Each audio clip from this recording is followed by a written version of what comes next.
સુરતના વરાછામાં ધમધમતા કૂટણખાના પર રેડ, કારખાનામાં અપાતી સ્પા જેવી સુવિધા। સુરતમાં સ્પા હોટેલ પર ધમધમતા કૂટણખાના હવે કારખાનામાં પહોંચી ગયા હોય તેવો ઘાટ સર્જાયો છે। વરાછા વિસ્તારમાં આવેલા ઘનશ્યામનગરમાં ધમધમતા કૂટણખાના પર રેડ કરવામાં આવી હતી।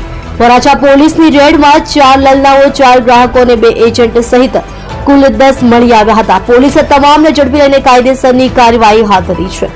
ઇન્ડસ્ટ્રીયલમાં ચાલતું કૂટણખાનું। વરાછા પોલીસે લાંબા સમયથી ઘનશ્યામનગરની શેરી નંબર 20 માં 242 નંબરના મકાનમાં ઉપરના માળે દરોડા પાડ્યા હતા। ઘનશ્યામનગર ઇન્ડસ્ટ્રીયલ વિસ્તારમાં અહીં મોટી સંખ્યામાં એમ્બ્રોઇડરીના યુનિટ ધમધમી રહ્યા છે। રેસિડન્ટની સાથે સાથે મોટી સંખ્યામાં ઇન્ડસ્ટ્રીયલ યુનિટ આવેલા છે, જેમાં બાતમીના આધારે આજે વરાછા પોલીસ દ્વારા રેડ કરવામાં આવી હતી।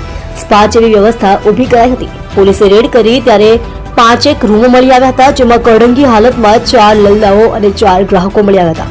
સમગ્ર ગોળખ ધંધો એજન્ટ મારફતે ચલાવવામાં આવતો હતો। 2 એજન્ટને પણ ઝડપી લેવામાં આવ્યા છે। લલનાઓને મુક્ત કરાવવાની સાથે સાથે સમગ્ર કૂટણખાનું કેવી રીતે ચલાવવામાં આવતું હતું તે અંગે પોલીસે વધુ તપાસ હાથ ધરી છે।